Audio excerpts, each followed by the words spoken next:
আপনি কি জানেন ডুবন্ত টাইটানিক থেকে বেঁচে বিশ্ববিজয়ের এক অসম্ভব প্রত্যাবর্তনের গল্প, বা বলা ভালো ঘটনা।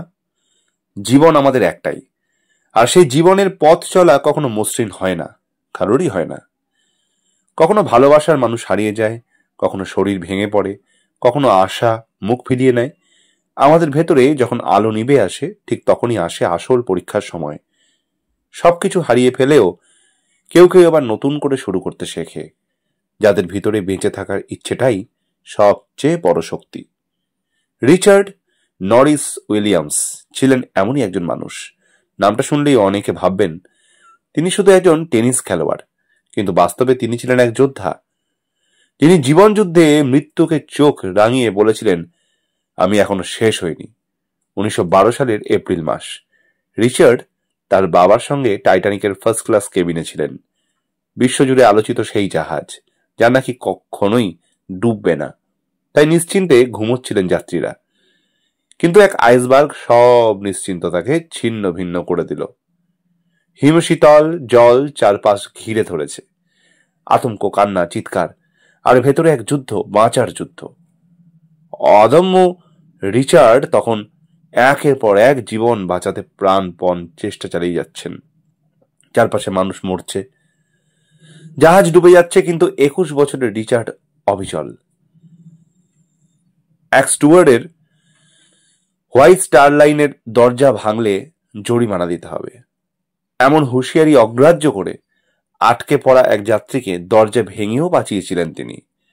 অবশেষে টাইটানিক ডুবে যাওয়ার অমুক মুহূর্তে রিচার্ড ও তার বাবা জলে ঝাঁপ দিলেন, কিন্তু নিমেষে টাইটানিকের বিশাল চিমনি তার বাবার গায়ে ভেঙে চোখের সামনে বাবাকে তলিয়ে নিয়ে চলে গেল।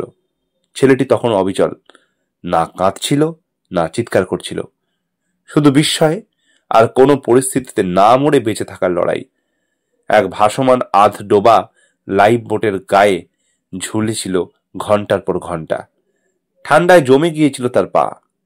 উদ্ধার করার পর চিকিৎসকেরা জানালেন দুটো পা কেটে ফেলতে হবে। রিচার্ড শান্ত গলায় বলেছিল, আমি খেলবো, আমার পা থাকবে। অন্য কেউ হলে হয়তো হাল ছেড়ে দিত, কিন্তু নাছোড়বান্দা রিচার্ড প্রতি 2 ঘন্টা পর পর দাঁড়িয়ে হাঁটত, যাতে পায়ে রক্ত চলাচল সচল থাকে। ব্যথা ছিল অসহ্য, কিন্তু তার চেয়ে বড় ছিল তার স্বপ্ন। অবিশ্বাস্য হলেও সত্য, সেই একই বছর Richard Norris Williams US tennis championship জিতেছিলেন। পরে ডেভিস কাপ জয় করেন, অলিম্পিকেও স্বর্ণপদক নিয়ে ঘরে ফেরেন। এমনকি তার এক সতীর্থও ছিলেন টাইটানিকের আরেকজন সার্ভাইভার, কার্ল বেহার। বহু বছর পর যখন এক লেখক তার অভিজ্ঞতা জানতে চাইলেন, তখন রিচার্ড স্মৃতির জানলা খুলে বলেছিলেন টাইটানিকের সেই রাতের কথা। তার কণ্ঠে ছিল না কোনো নাটকীয়তা, শুধু গভীর এক উপলব্ধি। জীবন বড় অদ্ভুত, কিন্তু তার চেয়েও অদ্ভুত মানুষের ইচ্ছা শক্তি। এই মানুষটার গল্প আমাদের শেখায়, তুমি যতটাই দুর্বল মনে করো নিজেকে, তোমার ভেতরে লুকিয়ে আছে এমন এক যোদ্ধা যাকে তুমি চিনতেই পারোনি এখনো। জীবন মানেই ইসিজির লাইনের মতো সুখ দুঃখের ওঠানামা। সোজা লাইন মানেই তো থেমে যাওয়া। তাই আমরা যতই স্থির আর সুন্দর জীবনের আকাঙ্ক্ষা করি না কেন, সুখ দুঃখের এই চিরন্তন ওঠানামা আমাদের বেঁচে থাকার ইঙ্গিত দিয়েই চলবে।